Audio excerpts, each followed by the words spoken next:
And turn it over to you. Okay, welcome everybody. This is our semester. Every semester we do an intro to Savio training. So this is the training for fall 2021. Will be presented by Clint Hamilton and myself, Chris Pachork. We're both research computing consultants, domain consultants with Berkeley Research Computing, which runs the Savio cluster for campus. So Clint, why don't you share your screen and take it away? Well, thanks, Chris. So I'm going to pull up some of the slides we have prepared. I believe these should have been shared with you if you want to follow along on your own. And see here.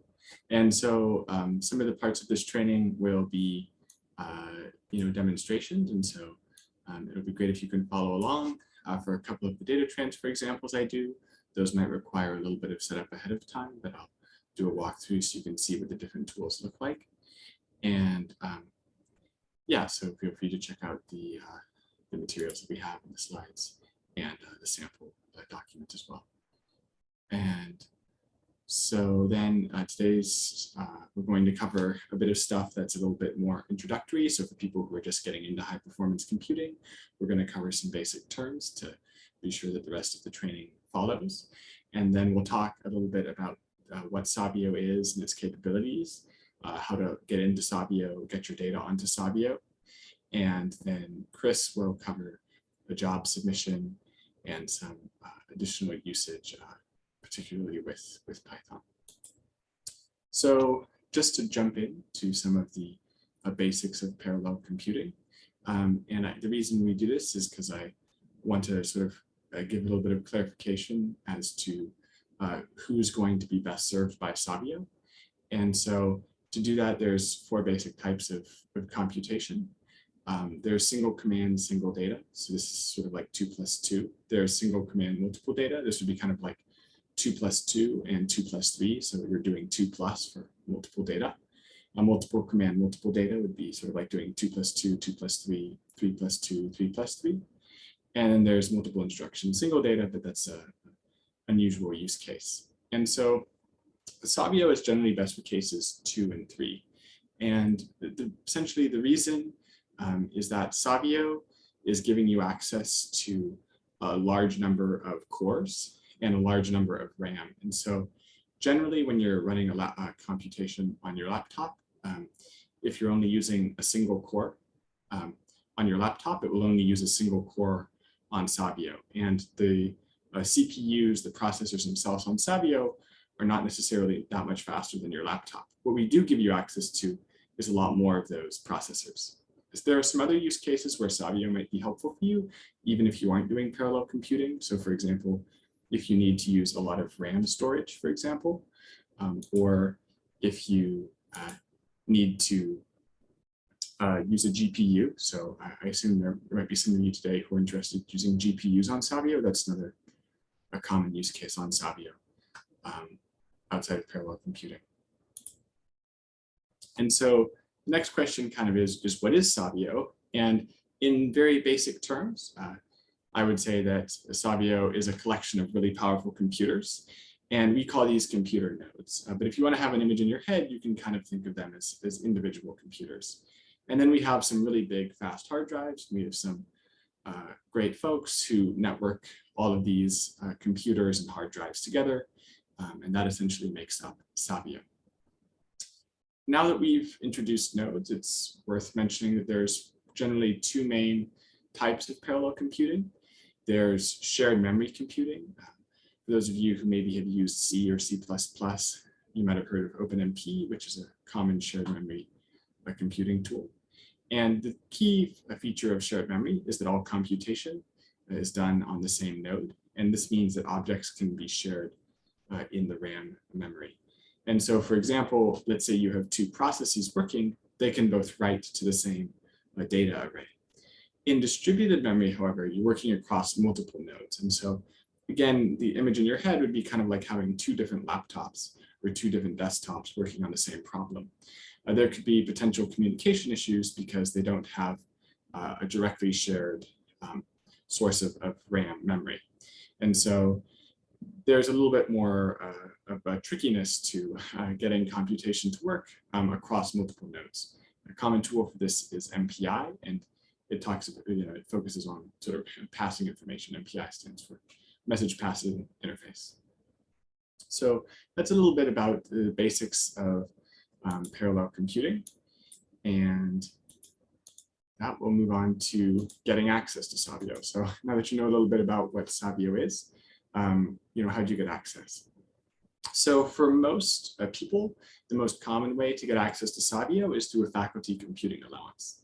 A faculty computing allowance is available to all regular Berkeley faculty for free, and you get 300,000 service units. This is, one service unit is 1 core hour on one of our standard nodes. And so a standard node has about 24, I believe, cores. And so to use one node for 1 hour would cost about 24 service units, a little bit more or a little bit less, depending on the node and depending on the number of nodes and the amount of time.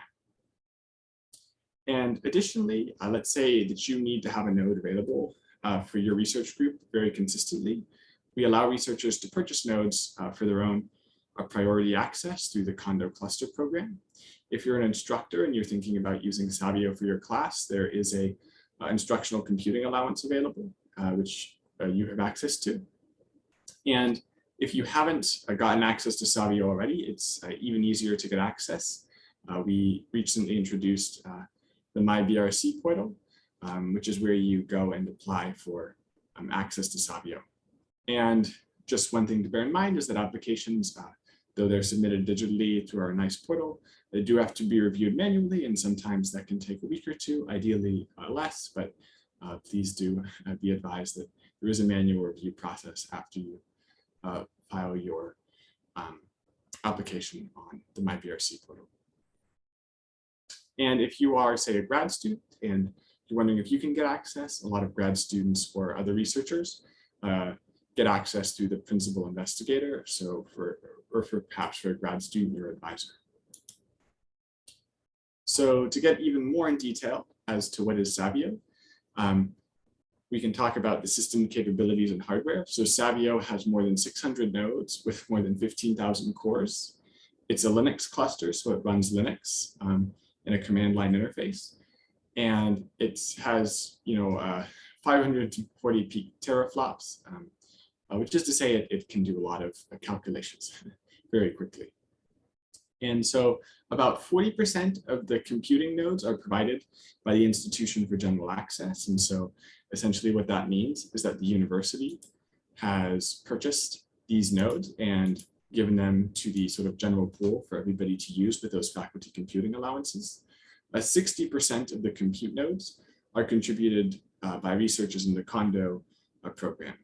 And so what happens is when people purchase nodes for the Condo program and they aren't using them, those are basically able to be used by the FCA accounts.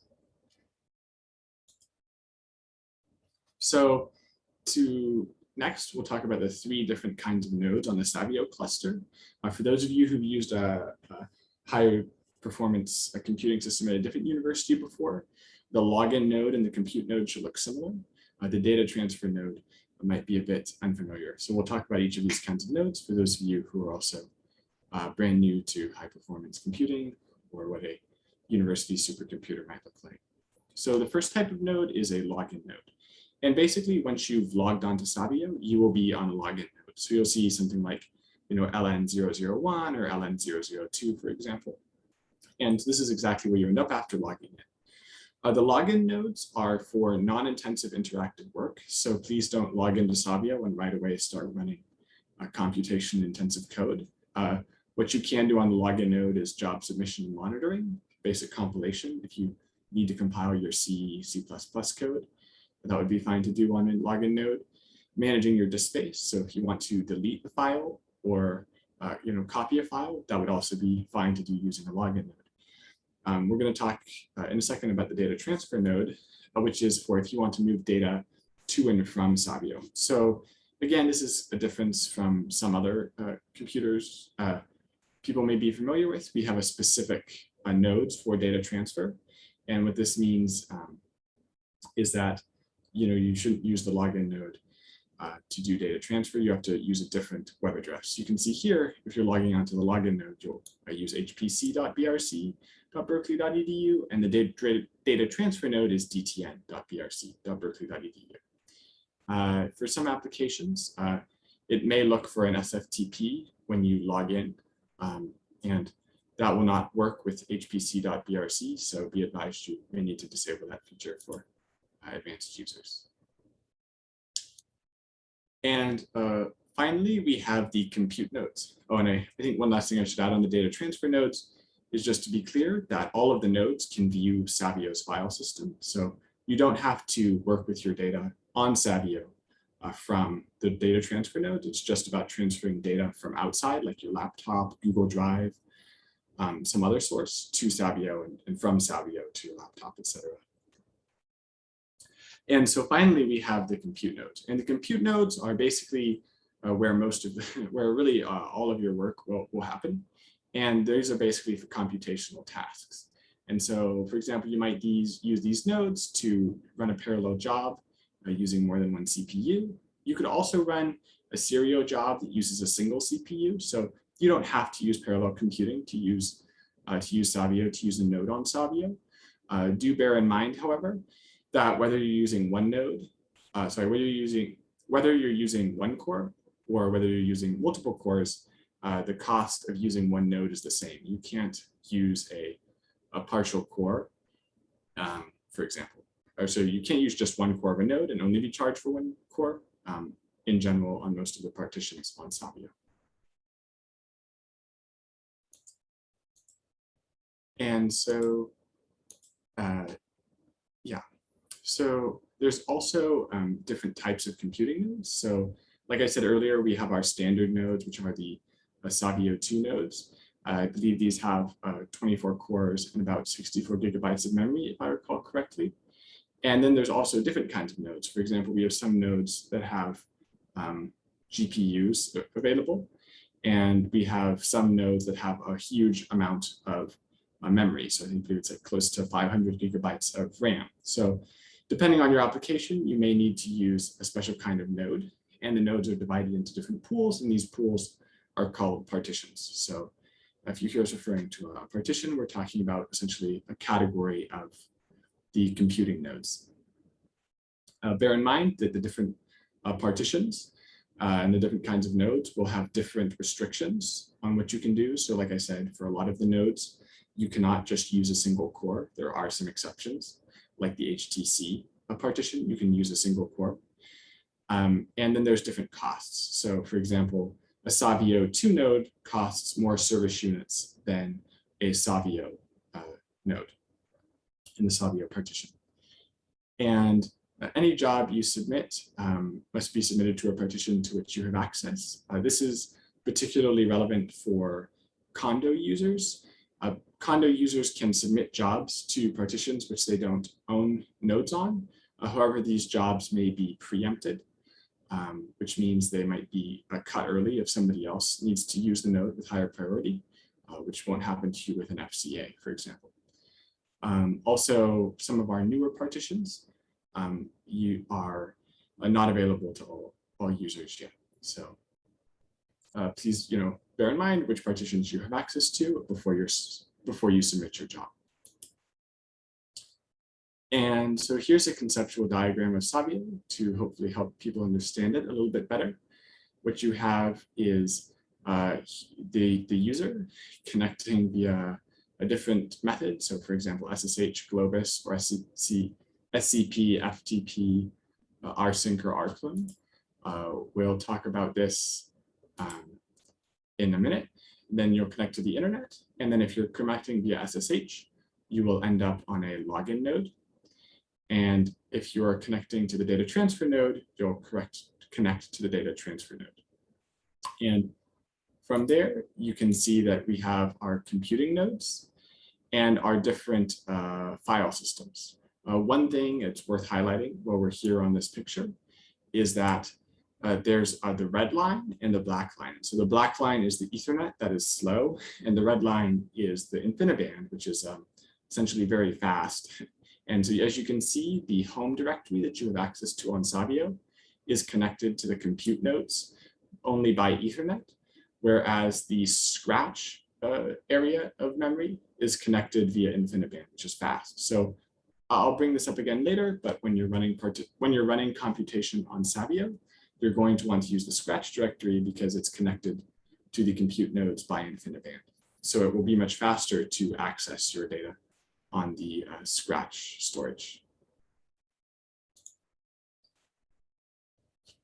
And so, like I said, moving into the storage types, there's basically 3 different places that you have access to that you can store your data. So the first one is your home directory. Your home directory will follow this address. Simply replace Savio_username with your Savio username. And the home directory is 10 gigabytes of backed up data. So if you have something you don't want to lose, the home directory is a good place to store it, provided that it's not very large, of course. So again, it's only 10 gigabytes, and a lot of that will be your system files that you might have. So do bear in mind that you only have a limited amount of storage in the home directory. There is a group directory, so this may need to be requested in some cases, but it would be 30 gigabytes for FCA and 200 gigabytes for a condo account. And then the most common place, the most common storage that people use is the Scratch. And Scratch is, you can see the address here.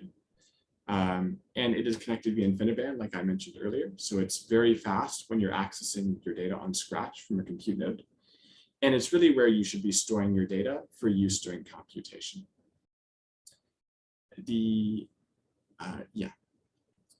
So again, all 3 of these data sources are available from any of the nodes at any time. So for example, during your computation, you could access the home directory. However, writing or reading a file from the home directory would be slow. Also, it's worth noting that if you need a large amount of storage on Savio, we do offer condo storage where you could purchase essentially additional storage for Savio. So please be advised of that option as well.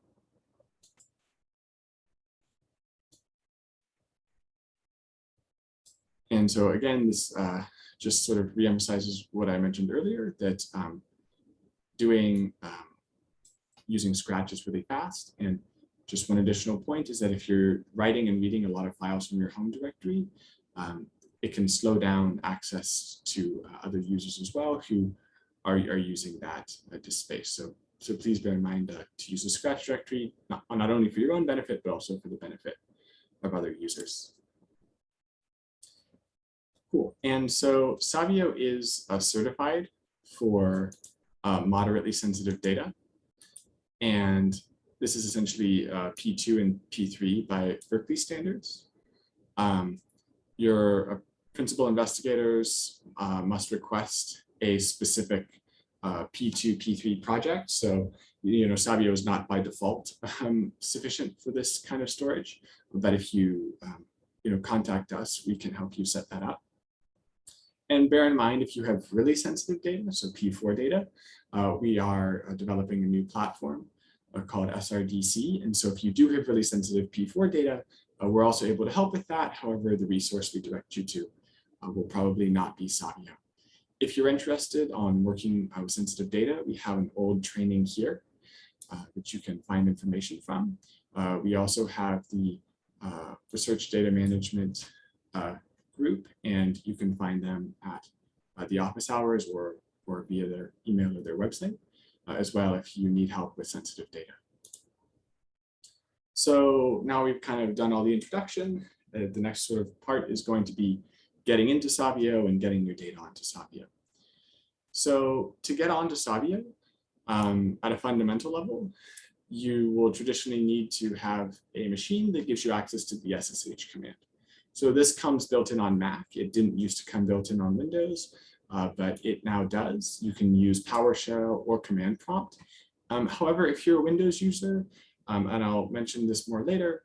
I would recommend using a Xserver application, which will give you access to graphical interfaces. And MobaXterm is the example I will use. You also need to set up your smartphone or your tablet with Google Authenticator to generate a one-time password. I will talk about logging in with passwords in a second.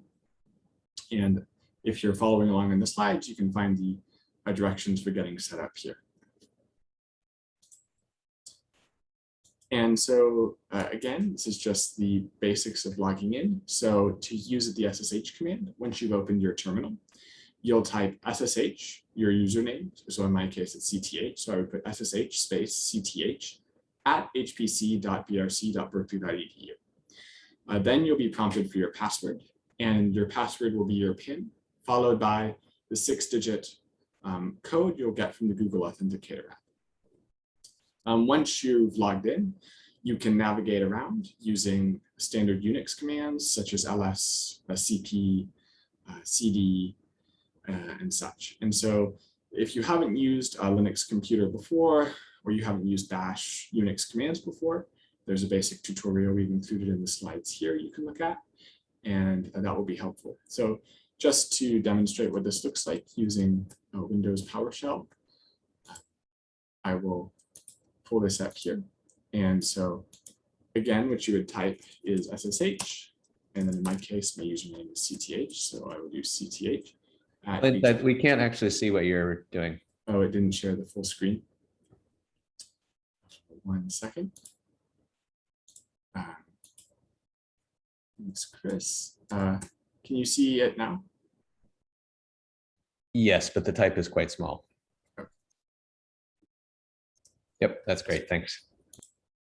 So thanks. Hopefully you can all see. So you would type SSH space CTH if you're, well, or your whatever your username is, at hpc.brc.berkeley.edu.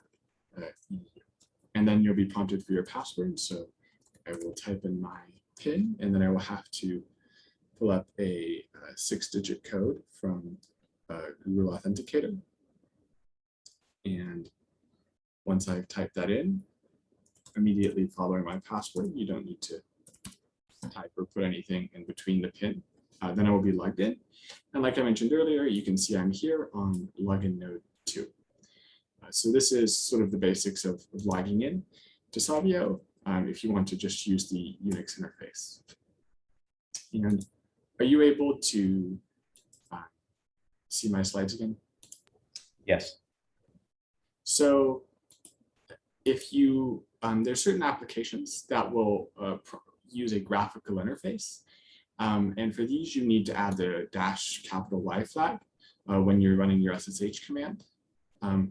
To display graphical windows on your local machine, particularly, you'll need to use an Xserver software, like I mentioned earlier. So for Windows, there's a lot of options. For Mac, there's at least one option that I know of. And so just to provide an example of what something looks like without the graphical interface, you can see this is Emacs. This is a text editor. And a little bit later in the presentation, I'll show you what Emacs looks like with a graphical interface and how much nicer, at least I think it looks. So bear in mind that the graphical interface might not be available to you unless you're using one of those fancier, so to speak, applications. And so there's different ways to edit files. And basically, there is Vim, Emacs, and Nano are a couple examples if you want to edit your files directly. I personally tend to use the built-in text editor available through my SFTP viewer, which is another option for editing files. So again, Emacs, which I just demonstrated, is one example. So to show you an example of what a Xserver application looks like, this is MobaXterm, and it will save your username, which is quite convenient. And then if you log in, and then you can access Emacs, and it will provide a nice graphical interface. And so if you're a bit unfamiliar with Linux, and you would like to use something that has a bit more of a graphical interface, being sure to use an X server means of accessing the Savio will ideally be helpful to you. So you can see this is sort of a slightly more full-looking text editor. And so those are a couple tools for editing your scripts and text files on Savio. Cool. And so generally, unless you're doing all your coding and simulations and stuff on Savio, you're probably going to need to transfer data. And you can do this, of course, to your home directory, your scratch directory, or group directory. And then, of course, you'll also need to transfer files back to another place. And so we're going to cover basically 3 different approaches for transferring files to and from Savio. Probably one or two kind of more for smaller data that are quite easy to use. And one for, and then one for sort of larger files. So the most basic sort of way to transfer files from command line is the SCP command. And so this kind of looks a little bit like the SSH command. This is another thing that you can now use in your terminal on Mac or Windows, and of course Linux. And so what this looks like is you would type, SCP, the file on your desktop, and then to your home directory on Savio. So to provide an example of what that might look like, I will change my directory, and then I have a file called bayarea.csv on my desktop. And if I go,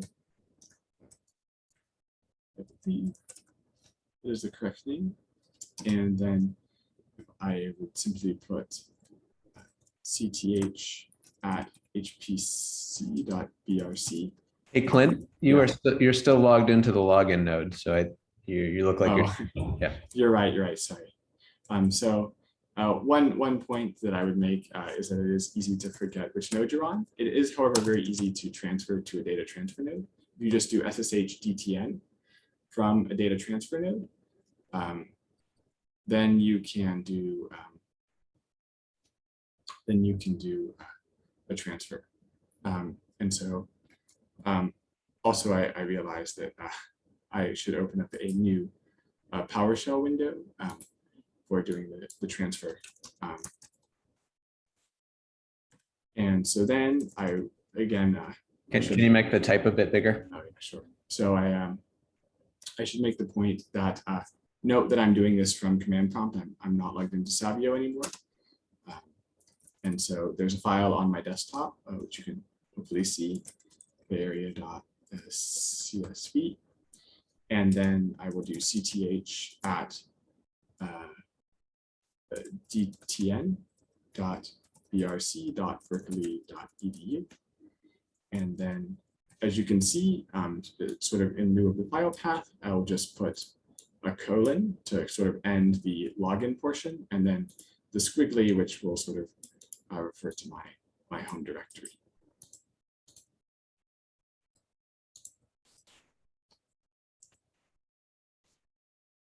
Oh, did I?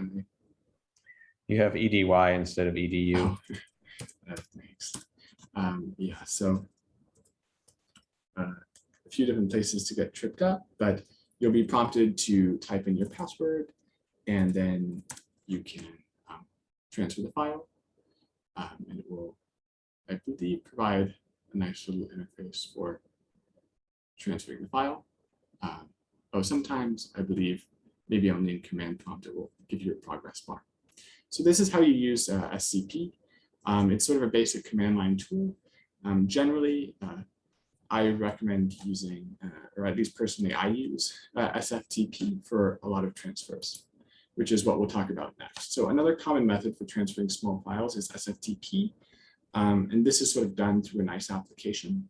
Multi-platform program for doing this is FileZilla. And so after logging into most SFTP applications, you get to see your file system, your local, on Savio, you get to see your local file system, and you can drag and drop files back and forth. So this is very nice. And Sort of an additional benefit is that you don't necessarily have to log in every time you want to make a file transfer like you do with the SCP command. So I will go back to MobaXterm and I will open up an SFTP server or an SFTP connection. And once I've logged in, you can see that I have all my files from here on Savio. Specifically, you can see I have this Bay Area CSV. Now, I could delete the file from the command line, or I could simply also opt to delete the file from my SFTP viewer. So now there's no Bay Area file. Let's say I wanted to get this file back onto Savio. If I look over here on the right-hand side and I click on my desktop, I should be able to find the Bay Area.csv file. And just by clicking and dragging it to Savio, it will initiate a file transfer, and it will do that without me having to enter my password again. So if you're moving a lot of small files around, the SFTP can be a very good option. You can just click and drag from your computer. You don't have to log in every time. It gives you a nice graphical interface. So for small files, this is my sort of tool of choice, I guess you could say. However, it isn't extremely fast. And so, the file I used is maybe, I think, 250 megabytes, so it's not extremely large. However, if you're using really large files, you will find SCP or SFTP to be quite slow. And so when you're making a really large file transfer, you're going to want to use a different tool, and that tool is called a Globus. So this is really the choice for large file transfers. It uses something called grid FTP, which is essentially really fast. And so it also is managed. And so it's very nice. You can kind of sort of set it. And once you've got it all set up, you can sort of forget and walk away, even though it will continue to run. So Globus transfers data between endpoints. So an obvious endpoint is Savio. You download and install an application, and this will configure your laptop or desktop as an endpoint. And other endpoints could be something like Exceed or another high-performance computing computing tool, or potentially these are not configured at this time. However, there are people working on configuring access to Box and bDrive from Savio via Globus. However, again, that is a work in progress, so it's not available at this time, but hopefully in the future. So what are the requirements if you want to transfer a file from your laptop to Savio via Globus? So the first thing you'll need to do, like I said, is download an application and install the application. Once you've downloaded and installed the application, this will establish your machine as an endpoint. And then Globus can run on your machine. The Savio endpoint name is UCB #BRC. So I am going to go to the Globus website, and you can log in. This will prompt you for your Savio username and Savio password if you're logging in for the first time. I logged in a little bit before the training, so I'm not being prompted for that. As you can see here, I believe I should have access to my desktop. And so you can see I have that Bay Area CSV file, and I can come over here and look at the Savio directory. You'll see again, I already have the file over here. But if I had wanted to transfer the Bay Area file, I would simply just need to hit to check the box and then start the transfer. So for example, if I were to hit start, it will transfer the file. Of course, in this case, it will in fact be overwriting the Bay Area file.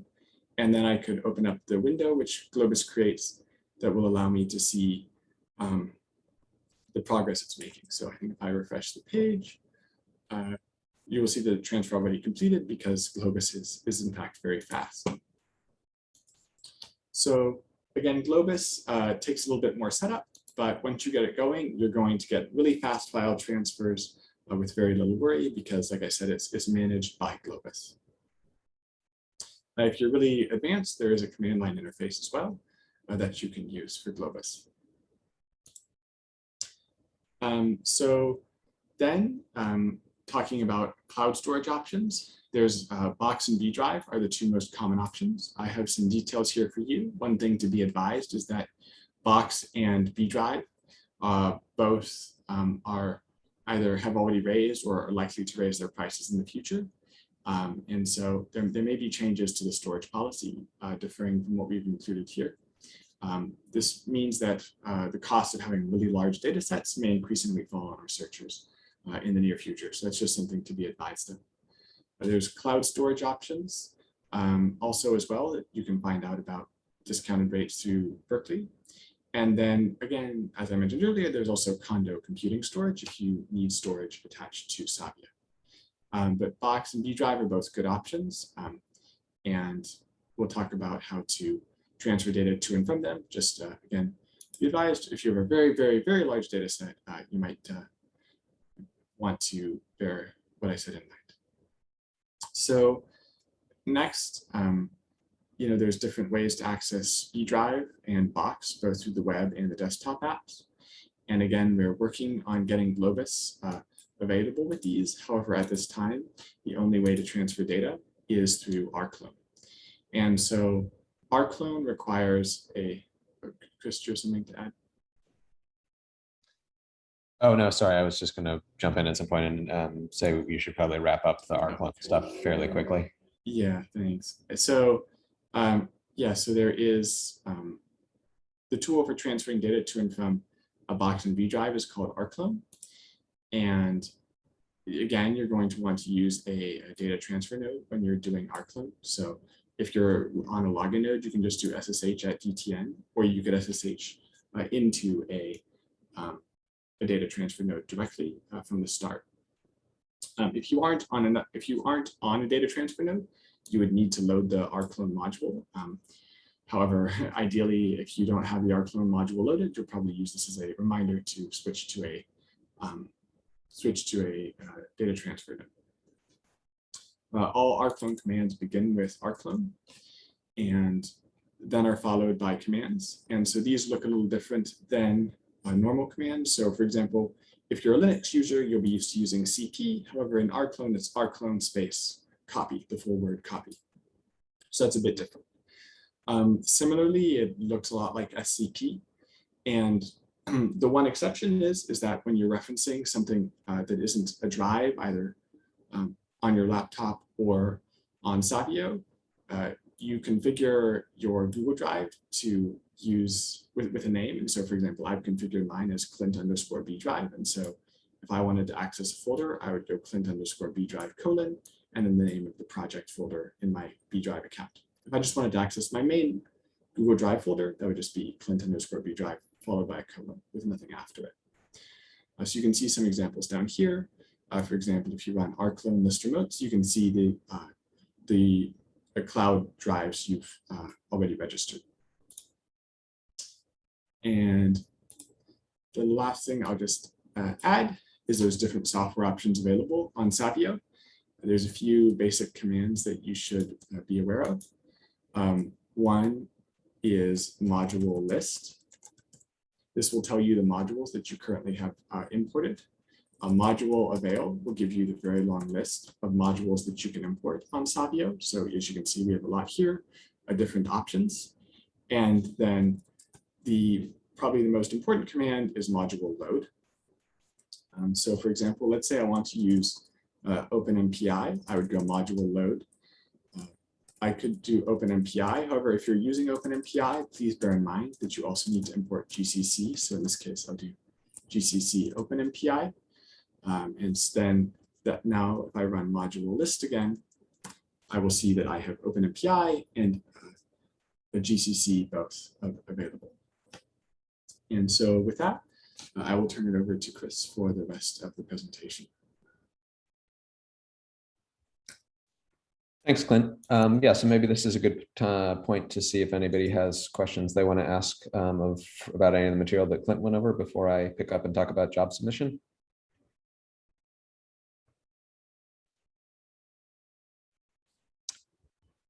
Okay, well, feel free to drop questions in the chat. Some folks have already been taking advantage of that, or to interrupt me as I proceed here. Okay, so let me share my screen as well. Okay, so I'm going to pick up and talk primarily about running jobs and thinking about parallelization in the context of running jobs. So the main thing to remember here is sort of the basic workflow, which Clint mentioned, which is that you are logging into a login node, but whenever you're going to do any real computation, you need to do that in the context of a job, which is submitted to our scheduler software, which is called Slurm. And so the way that you submit a job is you run a command called sbatch from one of the login nodes, and you submit a script that basically says what the job should do, and then that will get run on one or more compute nodes that are allocated by the scheduler for your job. And just one thing to keep in mind here is that if you reference files in the context of that script in terms of doing your work, that is all going to be relative to the directory from which you submitted your job, unless you put the entire absolute path to the files. Okay, so you submit jobs from the login node, and then the computation actually happens on one or more of the compute nodes. Okay, so the next thing to be aware of as you're thinking about submitting a job is what are the basically what are the flags or the options that you need to specify when you're submitting the job. And a couple of the most important ones that are required when you submit a job is that you say what account, or actually which is basically the project that you're using, and what partition you want to use. So what kind of machine you would like to use. So let me switch over to a terminal window here, and we can demonstrate some of this. So in the bottom here, I just have the markdown file that generated that HTML that Clint and I have been showing. In the top window, I just have a terminal session on my Macintosh laptop open here, and I'm logged into Savio here. Okay, so this is a very handy command, saccount manager, and this will basically show what projects you have access to and what partitions those projects have access to. So if I run this, this in my case returns a sort of overwhelming list of different possibilities for me, in part because I work for the system. But the two sort of sets of lines that you may see if you're a regular user are either lines of the output that are associated with your faculty computing allowance, or lines of output that are associated with a condo project that you may have access to. So let's focus first on the faculty computing allowance that I have access to. So I have my own faculty computing allowance, and I could use this, or any researchers who are working with me could use this. And so this basically shows me I have access to the faculty computing allowance, that I have access here in this fourth column. Hopefully you can see my mouse. I have access to all of these different partitions, so these different kinds of nodes. And then these sort of last two columns here indicate what priority access I have to those different partitions. And so anywhere you see the word normal, that means basically you have regular priority access. And if, as an FCA user, you have normal priority access to most of the partitions, which is why in most of these lines you see Savio normal here. And so this third to last column is basically all the what are called queues, or the priorities with which you can submit jobs. And then the second to last column here is the default priority under which you would submit a job. So basically it will be the same story for any of you who are using an FCA. You will have access to most of the partitions at regular or normal priority. So that's the FC. Those are any lines that say FC next to them.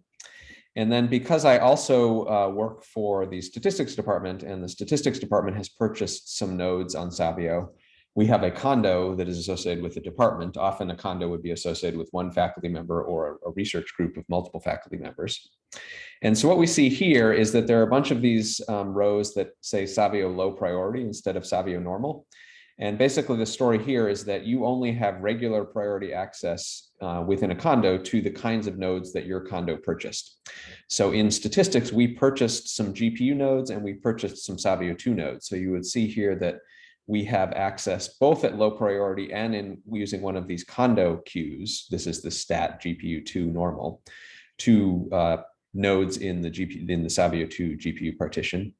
And we also happen to have purchased some Savio 2 nodes. So you'll also see that we have regular, basically condo level priority access to these nodes as well. That's what this stat Savio 2 normal means. But for all of the other kinds of nodes, which we have not purchased, we only have low priority access. So as an example, we haven't purchased any Savio 3 nodes. So the only access that I have to Savio 3 nodes in a condo is through the low priority queue. And we'll see a little bit more about submitting jobs to the low priority queue in a little bit. Okay, so that's that S account manager is sort of a key command to be able to see what partitions you have access to and at what priority under the one or more different projects, which could be FCAs or condos that you might be using.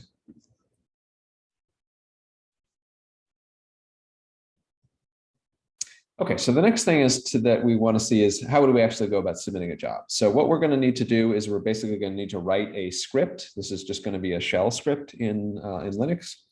And generally this will be a bash in the bash shell, a bash shell script. And so your script would look like this. It will lead off with this syntax that just indicates that this is a bash script. And then there'll be a bunch of comments that basically provide the flags that say, how should this job be submitted and what information should be provided to the scheduler. Now, the key thing about these comments is that whenever you see a comment followed by the pound symbol followed by sbatch, that will be interpreted as a flag that will be passed along to the scheduler to interpret. And if you just see a single pound without the sbatch after it, that's just a comment that's going to be ignored. So this says that I'm setting the job name to be test. It says that the project or the account that I'm using is my FCA. It says that I want to use nodes in the Savio 2 partition.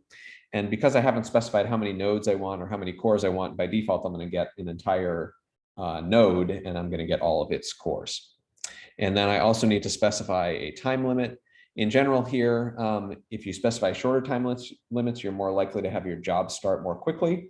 But of course, you want to give yourself some buffer room so that if your job runs somewhat longer than you would expect, it doesn't get canceled. Because as soon as you get to this time limit here, your job will be canceled. And if you haven't saved any output in the interim, you'll have lost all of your computation. Okay, so then everything that is not in a comment is what are the commands that you want to enter that you want to be run as part of the job. So this is an example where I'm loading a Python module, and then I'm going to run the commands that are in the calc.py function in whatever directory I have submitted this job from. So we can go ahead and look and see what is in calc.py. It turns out in this case, I'm just doing some linear algebra in Python. So I won't go through the details of that, but this is just Python code. And so what I can do at this point is if I type ls, I'll see that I do indeed have this calc.py file in the directory. And so I can submit this job, which is contained, the job is in the job.sh file. So I can submit that job by just doing sbatch job.sh. And what I can now do is just go back to the slides and remind myself of what we can do once we've submitted a job to basically monitor the job. So I could, for example, do sbatch -j and then the name of this job. And that will show me that this job is running. That's what the R means. It's been running for 17 seconds. And this is the specific machine, the specific node on Savio 2 that it is running under. And I could do wwall -j to see what is going on in terms of the actual computation. And we see at the moment, this job is using 59% of the total CPU capacity of the machine, which because it has 24 cores means it's using about 13 or 14, basically effectively it's using about 13 or 14 cores worth of the 24 cores on this machine. And it's using about 9 gigabytes of memory out of the total of 64 gigabytes that are available on the machine.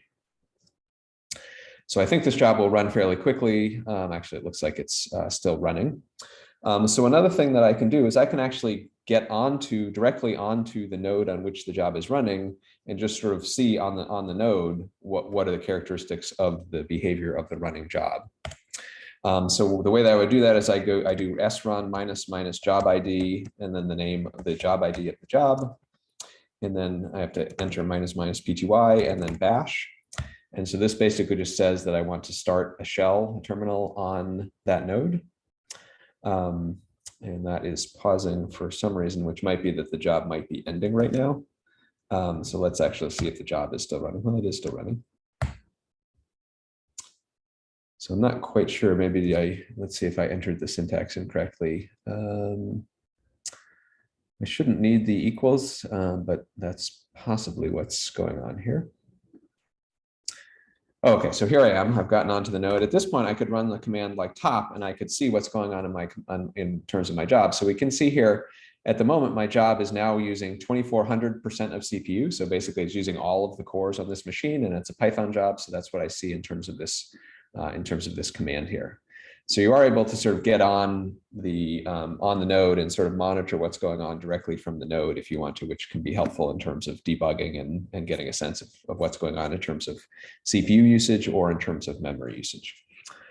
So I'm going to hit Q to get out of here. I'm going to type exit to get off of the node, and then I'm just back here at the login node. Another thing I can do if I want to cancel a job is I can do scancel and then the ID of the job. So this should cancel the job, and then if I try and figure out whether the job is running, it'll show me that the job is no longer running. Okay, so that was a little bit about both submitting a job, but then also monitoring what is happening with the job. As Clint mentioned, in most of the partitions for most of the different node types, you're going to get charged for all of the cores on that machine. And so if you have code that is not going to run in parallel, you're going to be basically wasting your service units. Or if you're in a condo, you're going to be using up an entire node that you're going to prevent your colleague and coworker from using just by virtue of you using a single core on that machine. So if you do have code that's not parallelized, it's a good idea to use the Savio 2 HTC partition, assuming that you have access to it. And then similarly, if you're running GPU jobs, the GPU jobs are also allocated on a per core and a per GPU basis. So for a GPU job, you can ask for, say, 1 GPU, and you would then ask for, say, 2 CPUs, and you would only get charged for that 1 GPU and not for the entire node on which the job is running. And what will then end up happening is there will be multiple users and multiple jobs running on a single one of these nodes.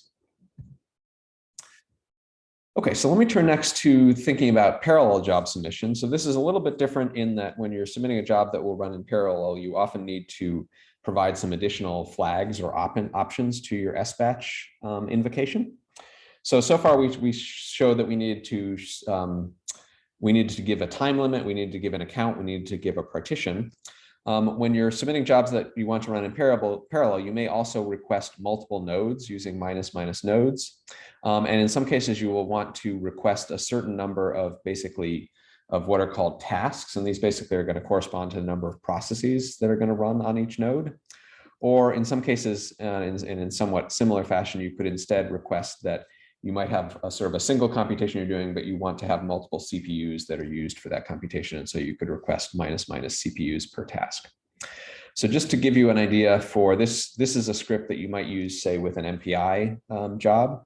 And so with an MPI job, you might specify the number of nodes that you want to run on, and then the number of tasks per node. Or you might instead just say that you want to run 40 different parallel processes via MPI to carry out your parallel computation. And then Slurm will figure out that, in order to be able to run 40 different processes, it realizes that it will need to give you access to 2 separate nodes and to 20 cores on each of those nodes.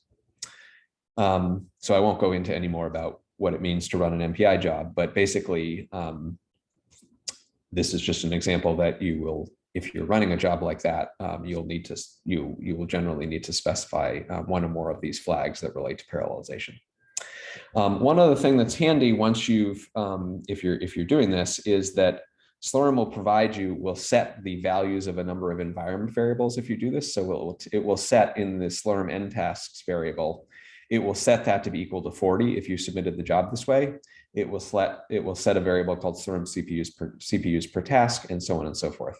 And in your code down here in your submission script, or actually, within Python or whatever other executable you're running, you can then get access to these variables and you can use these variables to control how your code behaves. So that's a nice way to do things in a sort of dynamic manner that adjusts to how you've submitted, adjusts the behavior of your code to how you've submitted the job. Okay, so a few different sort of patterns or paradigms that come up when you're doing parallel submissions. One thing is you might use one node in many CPUs, and so that you could think of that as one task, but C CPUs per task, or you could think of that as many tasks, but only one CPU for any given task. And so this might be, the first one might be doing threaded code. The second one might be running code in parallel using Python or R or GNU parallel. You might run code where you've got many nodes and many CPUs. So an example of that would be using MPI, where you might have one CPU per task, but you have n different tasks, and those n different tasks might be being done on multiple nodes. Or similarly, you could, there are many situations in which you might want to run parallel computation in Python or R or via GNU parallel, but you have set up your Python or your R code to basically distribute the computations across multiple nodes. And so this would be another example of having many tasks, multiple nodes, but one task per CPU. And then there are jobs where you could think of having a single process that ends up using threading, like for linear algebra, but you could have multiple of those tasks. And so you could sort of think of this as a hybrid job. And so based on sort of what you're doing amongst these different sorts of parallelization approaches, that will then determine how you want to set these various flags here. And we have a number of examples on the website of different job scripts that indicate different ways that you can use these different flags. Okay, let me next say something a little bit about running interactive jobs. So for many of your jobs, you'll be running them as background or batch jobs with the sbatch command. But you can also run interactive jobs, for example, as you're testing things out, or if you need to be able to interact with with the executables that you're running. So here's an example of doing that is that instead of using instead of using sbatch, you can use srun. And so with srun, you need to provide all of those same flags that are required, like the account and the partition and the time limit. You need to provide them all on the command line instead of in a script.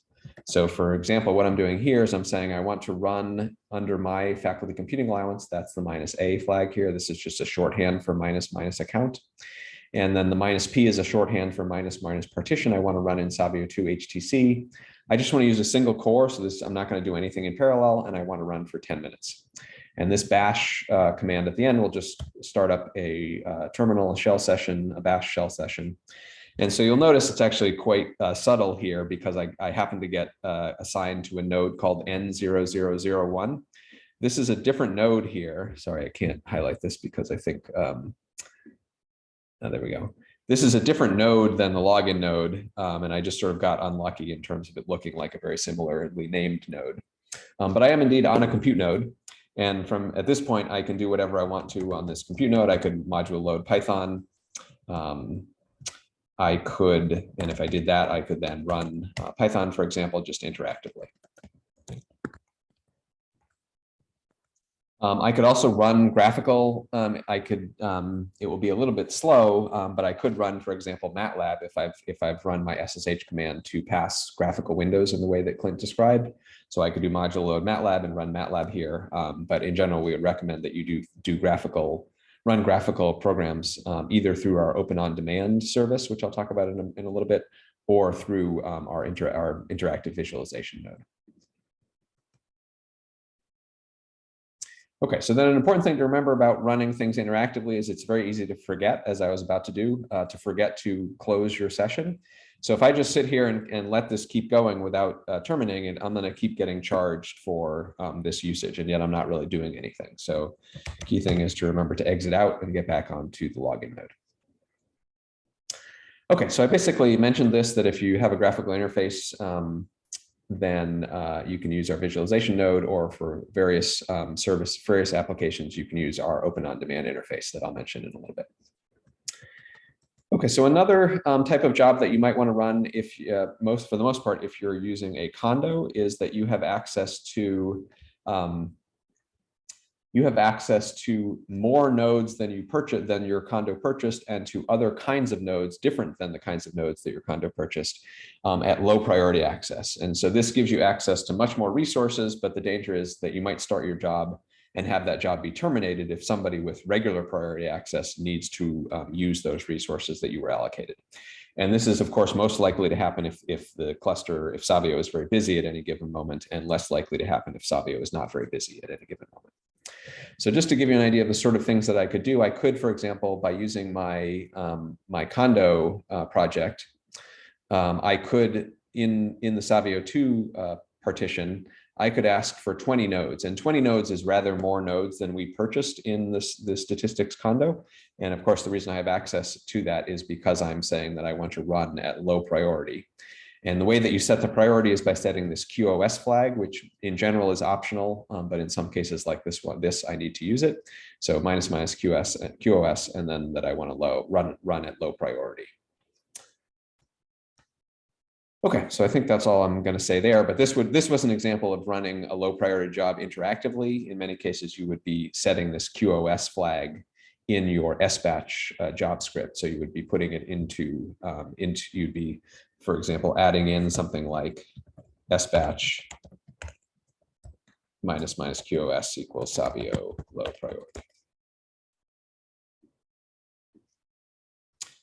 Okay, I've already mentioned the HTC partition that allows you to run jobs to just be charged for individual cores. This is just an example of running in the HTC partition if you're using SBatch, so I'll skip over that.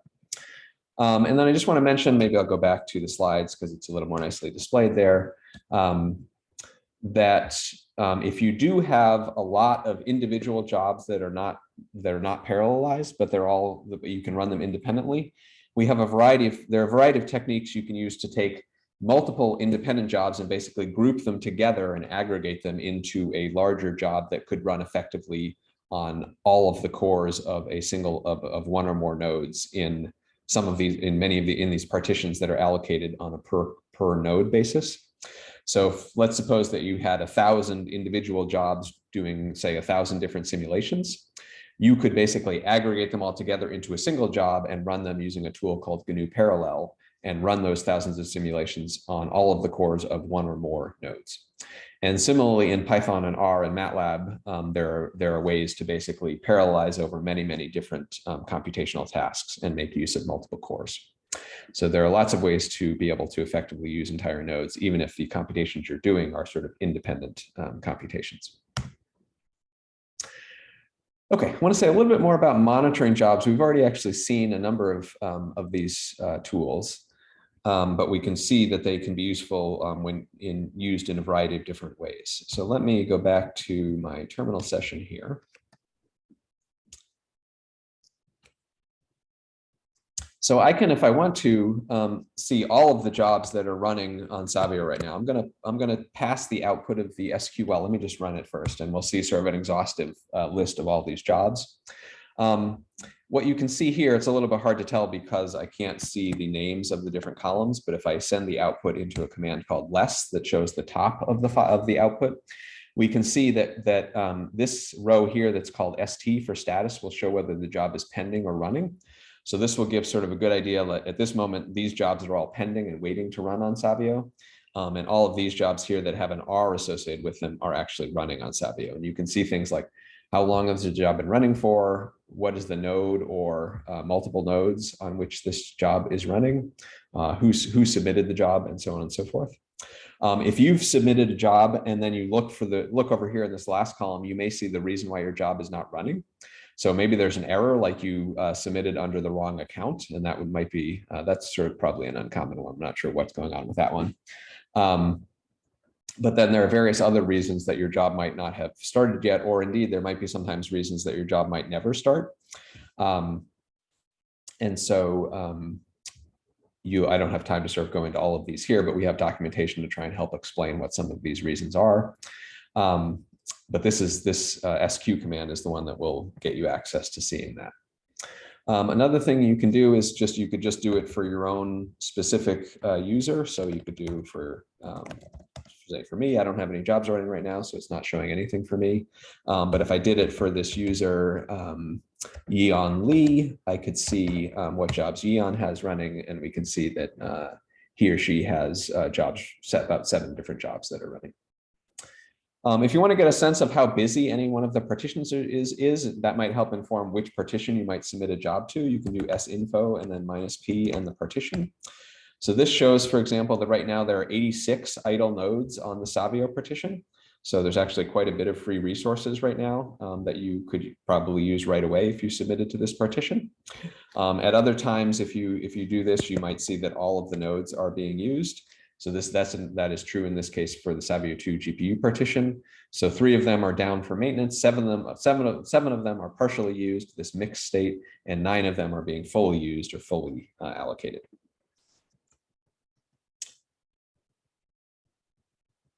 Okay, another tool that is very handy is if you're using an FCA, you have a budget of these 300,000 service units, and that budget is shared amongst all of the users of the FCA.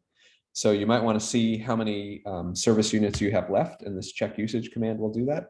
So this shows that for this particular FCA here, that this particular FCA has used about 13 or 14,000 service units out of their total budget of 300,000. So they have plenty of service units left. Okay, so then another tool that we provide to give you some idea of why, what the status of your jobs is, and maybe most importantly, why your job might not be running yet or might never run, is a tool called SQ. And so if we do module load, actually, if I just see if the SQ command is available, it is. And so I can run SQ, and that will show me some information about all of my jobs. Now, if you recall, I wasn't actually running any jobs, so this is probably not going to be particularly informative. And it takes a little bit of time for this command to go and query the database to get the information back. But this will show me basically for my recent jobs what happened with them. Some of them I canceled. One of them it looks like timed out. Another one of them completed. And it gives me some information that might suggest that something might have gone wrong with one of my jobs, that this job didn't run for very long, and maybe that means that it died for some reason that was problematic. But perhaps more useful than that is going to be the case where I have some jobs that are pending but haven't started yet. And so we can run SQ to get an idea of why those jobs might not be running. So let me first remind myself, and let's do this for a user who has some pending jobs. So I'm just going to use SQ to see who has some pending jobs. So this is a case where this person, A. Castille, so let's try and figure out what their full username is. So I'm going to just hit a tab here. Oops. I'm going to try and, okay, so that is their full username. So I could, for example, do SQ -u and then the name of this user. And if I do that again, there'll be a little bit of a lag in collecting information about this user's jobs, but hopefully that will give us some idea of why this priority and this resources information is provided. And so this says that this particular job, the 172 job, which is pending, it is scheduled to run after 2 higher priority jobs. So there are other jobs in the system that have higher priority than this job, and that is the reason why this job is waiting to be run.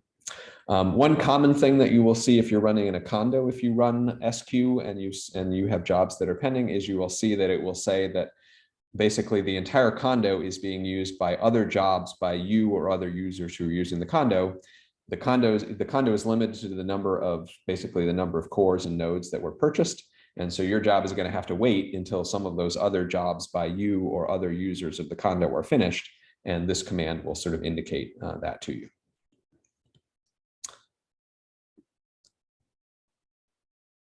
Okay, so let me go back to the slides and see where we're at here. Okay, so the last couple things I'll just talk about in the last few minutes is I just want to show you a brief demo of our new Open On Demand browser-based interface, and then I'll say a little bit about running some Python code in parallel just to give you an idea of how that works, just as a demonstration of running some code in parallel. So I'm going to connect to our Open On Demand service. So I'll just type in ood.brc.berkeley.edu. And what I should see here is if you're logging in and you haven't logged in recently, what you would see is a little window would pop up where you would enter your Savio username and your PIN plus your one-time password, the same login that you would be using if you SSH in. Now, I logged into Open On Demand a few hours ago, and so that login is still valid, and so it just brings me directly to the interface here. But some of the nice things that you can do here are, if you click on files, you'll see an interface to see all the files in your home directory, and you can do things to manipulate your files. If I clicked here, I would see all my running jobs. And perhaps most useful is if I click on clusters, I can actually get access to a terminal. So instead of using SSH or MOBA Xterm like Clint was showing, you could actually in your browser connect to a terminal and then do whatever you want from here, like submitting jobs.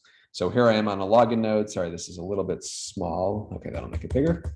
And here I am on a login node. I can do all the things that we've been seeing already. So that can be fairly useful. And then the other main, perhaps probably most useful thing is to get access to Jupyter notebooks, a graphical MATLAB interface, VS Code, or RStudio sessions. So for example, I can click on any of these. If I click on, so for Jupyter notebooks, I can either run them on one of the compute nodes, or I can run them on a shared node that everyone has access to. If I clicked here and ran them on the compute nodes, there would be a dialog box that would open up where I would basically enter the same kinds of flags like the partition and the account that we've been already seeing when I use SBatch. And then I would hit launch, and that would then bring me to be able to start up my notebook. Instead, I could, okay, so let me, yeah, so there's a bit going on here. You can ignore this bit down here, which is just because I'm doing some development work. These are some of the old sessions that are no longer active. So this is sort of a different view of what we saw before, of being able to select different applications. But if I, for example, if I clicked on this compute on a shared Jupyter node, that will bring me to a simplified form where all I have to do is fill out the wall clock time, and I don't have to fill out any of those Slurm options. And so if I do launch here, there'll be a brief delay, and then it should bring me to this screen that we've already seen before, and it basically should say that it's starting up my session, and I just need to wait a little bit. And then once that's started, a blue button will appear down here, and I could click on that, and that will then bring me to my Jupyter session. So here we go. Here's my blue button. And now, if you're familiar with using Jupyter notebooks, this should now be your familiar Jupyter notebook interface. Okay, so I think that's all I want to say about Open On Demand. And then since we're running low on time, I'm just going to go through this very quickly and just give you an idea of how you would set up some parallel code, for example, in Python, which is very commonly used. You can do similar things in R. So this is just a few things to remind you about running jobs. First of all, when I'm in my terminal on Savio, I'm going to copy the data to my Scratch directory because we want to do input and output off of Scratch, as Clint mentioned. I then might need to install some Python packages. So I would load the Python module and then install the Python packages that I need. And then if I wanted to run some Python code in parallel, either using SBatch or in this case using srun, I would then invoke srun to basically start up my interactive session. And then what this code shows here is the use of a tool called IPyParallel, such that once I am on the compute node, I can then tell Python that I want to start up a bunch of worker processes. And from the shell, from the terminal, that's what this is doing. And then once I've done that, then I can start Python. And then from within Python, I can basically connect to those workers and run code in parallel. And so there's some example code down here of, this is the Python code that I set up to basically connect to those workers and then run code in parallel on those workers. So that was obviously very quick because we were running low on time, and I want to leave a few minutes for questions. And I also, I think at the beginning, we forgot to mention a few introductory things, which is some upcoming events and just a plug that we are hiring. So every week we have a monthly cloud computing meetup. And so we welcome people to go to that and see what's going on in terms of cloud computing at Berkeley. As Clint mentioned, we're building out our services for working with sensitive data. So we're eager for people to get in touch with us who might be able to make use of that. We have a working group where people talk about working with sensitive data that we encourage you to attend. And then we're hiring grad students to help researchers use Savio and use the cloud and use some of our other services. And so if you're interested in that, you can get in contact with us either to ask questions or to send in an application. So let me stop there. And there's just a few minutes left, but either Clint or I were happy to take questions in the last few minutes or to stay over for a few minutes if people have any questions they want to ask directly. And Amy, maybe you can stop the recording so we're